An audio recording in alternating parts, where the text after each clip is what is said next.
This is gonna be great, Charlie. I love helping kids. I love kids, Charlie. I love kids! Pim, I would really not be screaming that at the top of your lungs. Hello, fellow Basement Dwellers, and in today's video we'll be talking about which Primarchs love their kids the most, and which Primarchs wanted to slam their kids against concrete. Now, we are going to start from the Primarchs who hated their kids to love their kids. The Primarch who hated his own sons the most by a mile is Conrad Coase. Conrad Coase is a being of pure hate and spite. Quite literally, he blew up the homeworld of the Night Lords, his own homeworld, Nostramo, to prevent them from recruiting or having good resources, so that way they would go extinct. He literally just sat back and watched them become degenerate psychopaths and did nothing. This man could have saved his sons, and he just decided not to because fate said otherwise. He also unalived himself also to F over his sons so his sons would have no leadership. Next up, Angwan. Angwan hated his kids. Literally, the first time he met them, he just ignored them. And then when all of his officers came in to say hi, he killed them. But eventually, he did come to like Khan the Betrayer. And also, right before he, turned into a demon, his butcher's nails were actually calming down and he actually felt a little happy and was actually chatting with the Ward Eaters. So most of his hatred came from the butcher's nails, but he still killed a lot of his kids and would order themselves to, decimate themselves if they were doing a bad job and not taking over a planet in a short enough amount of time. Next up, Potoabo. Potoabo saw his sons, looked them up and down, ordered decimation immediately. Also, there was one time one of his sons failed him, so he beat him so badly he almost died. Then realized, oh crap, this guy's kind of useful, and I beat him to death. So he took his somewhat twitching corpse and put it in a dreadnought, which was able to keep him alive. And yeah, he was dreadnoughted because his dad got mad. He also at one point in time peeled the armor off of a Space Marine like a banana because the Space Marine failed him. Next up, Alfarius. Alfarius just gave his sons very poor leadership. I feel like if Alfarius actually loved his sons, he, would have actually told them anything instead of, having them fight each other. Alright, next up, Lionel Johnson. Lionel Johnson did like some of his sons, but he just wasn't that emotional, had no problems throwing them into a meat grinder, and again, just wasn't very emotional and didn't really care about most of his sons. Also had no problem immediately decapitating one of his top guys over a disagreement in a bad situation. Overall, he didn't hate his kids, he just didn't really love most of them. Next up, Mortarion. Mortarion is the first Primarch on this list who I can actually say loved a lot of his kids, and wasn't the best dad, but at least loved his kids. Treated them pretty shitty, poisoning them, putting them in really bad situations, but even though he was a really shitty dad, he still loved his kids. So yeah, he's at 13. Next up, Ferrus Manus. Ferrus Manus is very similar to Mortarion. He did love his kids, but he just wasn't the best dad. But this isn't a best dads list. I did that a little bit ago. This is a who loves their kids the most list. And he did really love his kids, but wasn't the most emotional man, and also had no problem beating the absolute shit out of his kids if they, misbehaved. Next up, Rogel Dorn. Rogel Dorn was very careful with his sons' lives, and was very honor-driven, teaching his sons honor, and just in general loved his kids. But again, wasn't the most emotional man on this list. But he still did love his kids, even though he wasn't the most emotional. Next up, Corvus Corax. Corvus was a massive asshole to his original, Terran-born sons. These guys were very misguided psychopaths who would essentially lock people in concentration camps, and instead of, teaching them a better way to live, he literally just kicked them out. But he was very, very nice and truly loved all of his kids who were born on his planet who he raised. So very crappy dad, very much hated, his kids who he didn't raise, but absolutely loved the kids he did raise.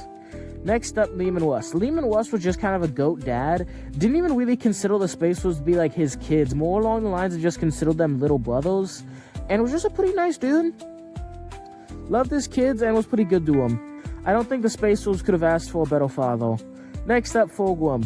Fulgrim did really love his kids, but the reason he's not higher, even though I'm assuming a lot of people thought he'd be at least top 5, is, although he loved his kids, he treated a lot of them like accessories, and also didn't love a lot of them. Although he did love them, but he would put the love of himself above the love of his kids.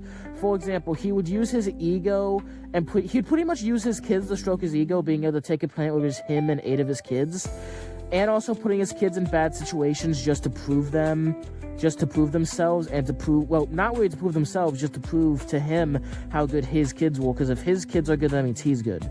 So although he loved his kids, he had no problem using his kids purely to stroke his ego. And after he fell to Slanesh, it wasn't the only thing his kids were stroking. Go ahead. Well, I was actually coming out here to pick up a cupcake. Next up, Horus Lubacow.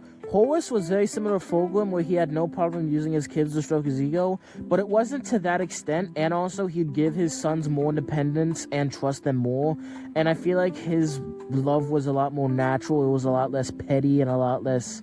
there was less venom to it. It was a bit more honest, even though Horus was a fairly dishonest man. But yeah, he gave his sons he gave his sons a crap ton of power. He had no problem just straight up giving his sons, like, the authority to do, like, entire campaigns. And he would listen to them. Although, he did have the Mournival, who were advisors, but were also pretty much his personal hypermen. Next up, Magnus. Oh my god, Magnus is a very, very complicated man. He truly loved his kids, willing to sacrifice an eye for them, and pretty much devoting his entire life to protecting them.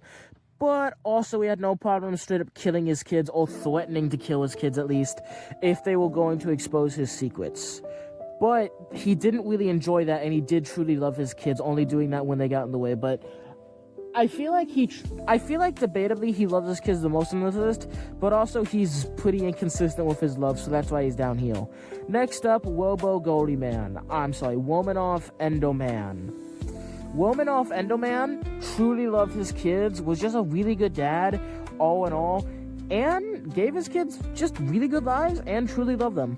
Next up, number 4, Lorgoy. Lorgoy is kind of like Gilliman, but a bit more mentally ill and almost like dependent on his kids. So he loves his kids more, mostly because he needs them. Mostly out of, being a bit unstable. So he might love his kids a little too much and might be a bit erratic. But yeah, he loves his kids in a very similar way to Gilliman, except it's a bit stronger. Next up, the Khan. Oh my god, the Khan is literally just the chillest dude. The Khan loved his kids, respected them, and gave them so much authority. The Khan and the White Skies had the most freedom amongst all Space Marines. They could pretty much do whatever they wanted, and the Khan was pretty chill with it, because it was, you know what? I would not put you in charge unless I trusted your decision making, so go do whatever you think is gonna go help the war. Oh my god, he had so much trust and love in his kids. Oh my god, he also loved his Storm Seals. When the Council in Nikea happened and, psychic powers were banned, he pretty much went over to his Storm Seals and was like, hey, they're not talking about us. Next up, Sanguinius. Oh my god. Sanguinius was found by the Emperor and was brought to meet his Space Marine Legion, the Revenant Legion.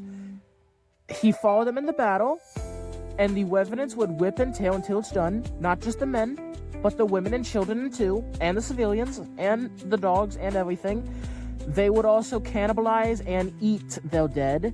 Well, not just their dead, but also the dead that they just mutilated and whipped apart. They were the most brutal psychopathic legion imaginable, and Sanguinius, instead of reprimanding them, instead of punishing them, like a certain somebody, he simply absorbed them, and he simply allowed them to do what they loved. And eventually, though, he would just show them better ways, show them, for example, art, so that way they could put their aggression into something that wasn't, so dangerous and so volatile.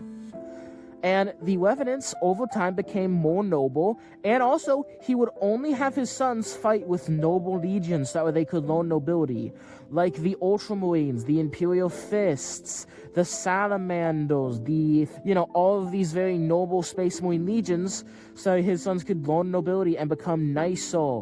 Instead of just brute forcing his sons to knock that crap off, which he wanted to do because he was disgusted, he wanted to be a good dad, and he wanted to honor his sons before him.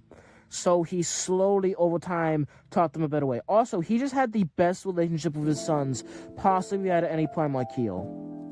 For example, his sons that were lacking in certain areas, to improve them, he would send them to go fight with other Space Marine legions for a little bit to improve them. And also, he was just very close with a lot of his sons, valued their opinions, and although Sanguinius almost felt the chaos, not for himself, he almost felt the chaos trying to protect his sons because he truly believed that if he felt the chaos, his sons would be saved. Also, he hid the fact that his sons were psychopathic monsters. Well, okay. Everyone knew that his sons were psychopathic monsters, but what they didn't know is a curse they had known as the Red Thirst, where they would pretty much go berserk, like uncontrollable berserk, not just, oh, I'm gonna whip this guy apart for fun and then eat him, more like, I can't control anything, I'm gonna whip this guy apart. So because of that, he hid that from everyone, including the Emperor probably knew, in order to protect his sons, because he was worried his sons would be put down if the Emperor knew about that gene defect. So Sanguinius just really, really loved his sons. Next up, and with no big surprise here, is Vulcan. Oh my god, Vulcan ate a nuke to the face to protect his sons. Vulcan, above all else, had the best and closest relationship with his sons and just loved them the most. Vulcan is Dad of the Year and truly loved his sons. Also, he helped his sons go from the verge of extinction to over 100,000 Space Marines. The Salamanders were suicidally courageous and dead and just unaliving themselves all the time just to save anyone, like to a point where it was mental illness and a problem and making them go extinct. He taught them that sacrificing yourself to save a human life is noble and is the perfect thing to do, but if you sacrifice yourself to save someone's life, that means you cannot save any other people because you'll be dead. So because of that, the Salamanders were still noble legion who would sacrifice himself to save anyone, but they would now try to stay alive so they could save more people in the future. Vulcan, as per usual, is the GOAT, and I hope you enjoyed this list. Did you like this list? Did you disagree with this list? Did you disagree with any of the rankings? I know Magnus, as per usual, is a pretty complicated character and a pretty complicated, guy to place. So yeah, how much did you enjoy this video? Please, if you did enjoy this video, please make sure to like and subscribe, and maybe even subscribe if you didn't. And also, again, leave your thoughts and opinions down in the comments below, and I will catch you guys in the next one.